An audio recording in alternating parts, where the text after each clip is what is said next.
Have you not seen that Allah created the heavens and the earth in truth? If He wills, He can do away with you and produce a new creation. And that is not difficult for Allah. And they will come out for judgment before Allah all together. And the weak will say to those who are arrogant, "Indeed, we were your followers, so can you avail us anything against the punishment of Allah?"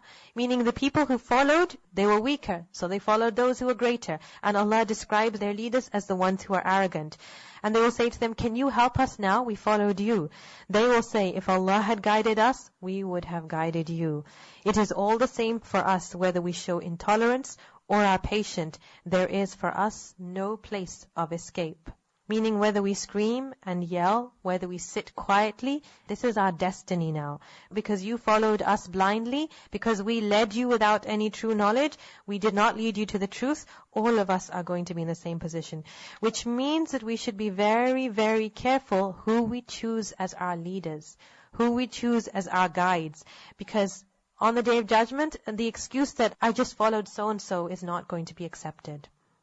And Shaitan will say when the matter has been concluded, meaning when judgment has been concluded, "Indeed, Allah had promised you the promise of truth, and I promised you, but I betrayed you.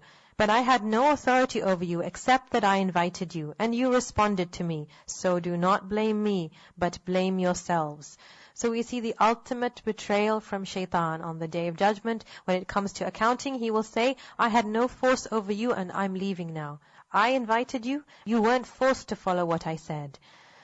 I cannot be called to your aid, nor can you be called to my aid. Indeed, I deny your association of me with Allah before. Indeed, for the wrongdoers is a painful punishment." Shaitan says, "I deny your association of me with Allah before," meaning in the dunya, in the life. Association, how is it Shaitan is associated with Allah? Besides the cults that directly worship Shaitan. That's one aspect, to directly worship Shaitan, which means that you're committing shirk and associating with Allah. But besides that, there is something that is called shirk or association in belief, and then there is shirk, association in action. So here Shaitan is referring to shirk, association in action. Meaning maybe you believed in Allah, but when it came to acting, you acted out what I called you to. You acted the way I told you to, the way I whispered to you to, the way I made you desire. You followed that. So that becomes association with Allah in action, because we should really only be responding to the call of Allah through His messengers.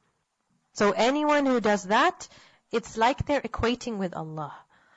And those who believed and did righteous deeds will be admitted to gardens beneath which rivers flow, abiding eternally therein by permission of their Lord, and their greeting therein will be peace.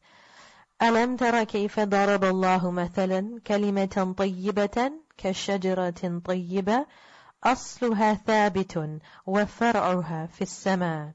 Have you not considered how Allah presents an example, making a good word like a good tree, whose root is firmly fixed and its branches high in the sky?